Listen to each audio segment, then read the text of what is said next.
नमो बुद्धाय. आपल्या जीवनात अनेक समस्या निर्माण होतात. वैयक्तिक, कौटुंबिक, सामाजिक पातळीवर जगताना आपल्याला अनेक समस्यांचा सामना करावा लागतो. काही समस्या इतक्या जटिल असतात की त्या सोडवताना त्यांचे निराकरण करताना जीव अगदी मेटाकुडीला येतो. या समस्या केवळ भौतिक असतात असे नाही, तर मानसिक पातळीवर असतात. या समस्यांच्या गाठी सोडविण्यासाठी गौतम बुद्धांनी चपखल मार्ग सांगितलेला आहे. जाणून घेऊया गौतम बुद्ध आणि त्यांच्या शिष्यांची रंजक कथा.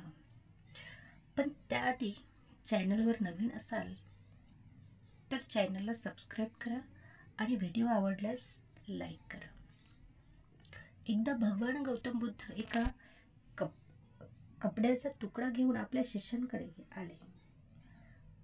कोणाशी काहीही न बोलता आसनस्थ झाले.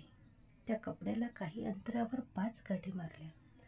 आता गौतम बुद्ध काय करतील असा विचार शिष्यगण करू लागले. गाठीनंतरचा कपडा आणि मूळ कपडा एकच आहे हे कोण सांगू शकेल का, असा प्रश्न बुद्धांनी शिष्यांना केला. याचे उत्तर देणे तसे कठीण आहे.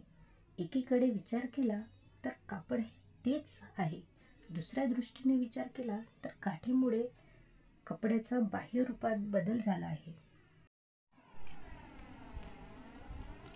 त्याची मूळ प्रकृती बदललेली नाही, असे उत्तर सारीपुत्र या शिष्याने दिले. सारीपुत्र यांनी दिलेल्या उत्तरानंतर तो कपडा गौतम बुद्धांनी उचलला आणि दोन्ही बाजूंनी तो ओढला.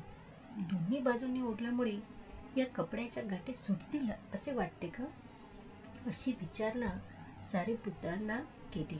यावर नाही, गाठी अजून घट्ट होतील, त्या सोडवणे आणखी कठीण होईल, असे उत्तर सारीपुत्रांनी दिले. या गाठी सोडवण्यासाठी काय केले पाहिजे असे बुद्धांनी विचारले. सारीपुत्र म्हणाले की या गाठी नक्की कशा प्रकारे पडल्या आहेत ही गोष्ट निरखून पाहावी लागेल. गाठी योग्य पद्धतीने पाहिल्यानंतर त्या कशा सोडवता येईल यावर प्रकाश टाकला जाऊ शकतो, असे उत्तर सारीपुत्रांनी दिले. सारीपुत्र, तुम्ही एकदम सत्यकथन केले. हीच गोष्ट समजून घेणे गरजेचे आहे. मूळ प्रश्न इथेच आहे. ज्या समस्येत तुम्ही अडकलेले आहात, ज्या समस्येने तुम्हाला ग्रासले आहे, ती सोडवण्यासाठी तिच्या मुळाशी जाणे आवश्यक आहे. समस्येचे मूळ शोधणे गरजेचे आहे. ही समस्या का निर्माण झाली याचा मागोवा घेतला गेला पाहिजे. समस्येच्या मुळाशीच आपण गेलो नाही तर ती आणखी गडद होईल, असे ते म्हणाले. जागतिक पातळीवर हाच प्रकार सुरू आहे. सर्वांना कोणत्या ना कोणत्या समस्येने ग्रासले आहे. त्या वैयक्तिक असोत, सामाजिक असोत वा मानसिक असोत.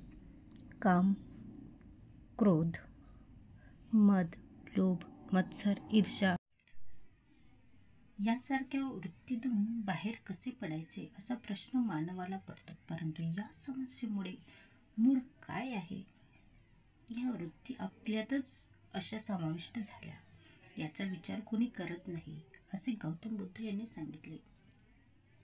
हा व्हिडिओ जर तुम्हाला आवडला असेल तर नक्की एक लाईक करून जा. नमो बुद्धाय.